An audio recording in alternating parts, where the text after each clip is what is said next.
What risk does the city have if it does something?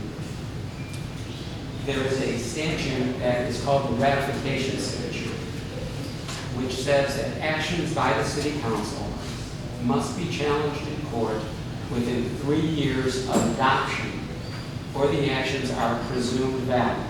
There are a few exceptions to that, but generally speaking, most things that you'll do as a city council, once 3 years have elapsed, it's too late to challenge.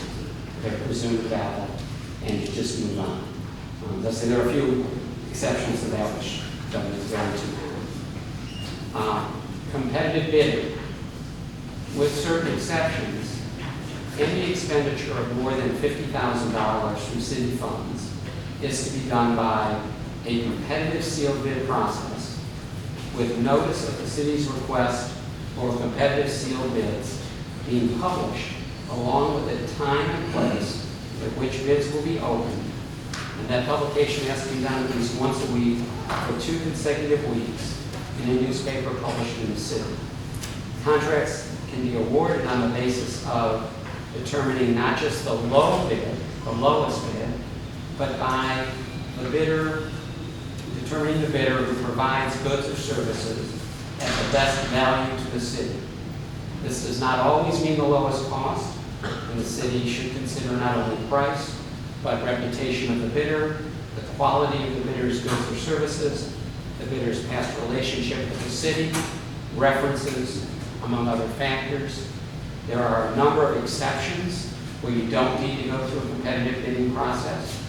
The ones that come up most frequently are professional or personal services, planning services, procurements of items from only one source, procurements necessary to protect the public health and safety of city residents, procurements through buy boards, which are organized by other public entities, and you can go ahead and vet vendors and get lowest prices.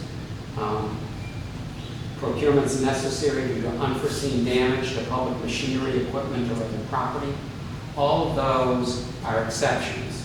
So if you've got a problem with a water tower and it's affecting the city's water supply and it's going to cost $95,000, you don't have to competitively bid it and take 4 weeks to get it bid out.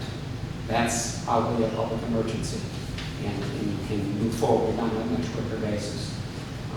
Primary responsibility for making sure that this law is complied with is with the city manager and to a lesser extent with department heads. But these awards, any award of this size is going to be coming before the council. So if someone brings something to the council at a cost of more than $50,000, it's definitely a fair question to ask, was this competitively bid? If the answer is yes, fine. If the answer is it's through a buy board, fine. If the answer is it was an emergency and this is the emergency, it's fine. But if somebody comes and wants to spend $95,000 on something that doesn't fit into one of those exceptions, and there wasn't competitive bidding, send it back for competitive bidding. Mark? Yes, ma'am. I hate to interrupt you. Is it possible that we can take a break? Of course. Just to say we're doing a recess till X time. We will take a recess and reconvene at 10:30.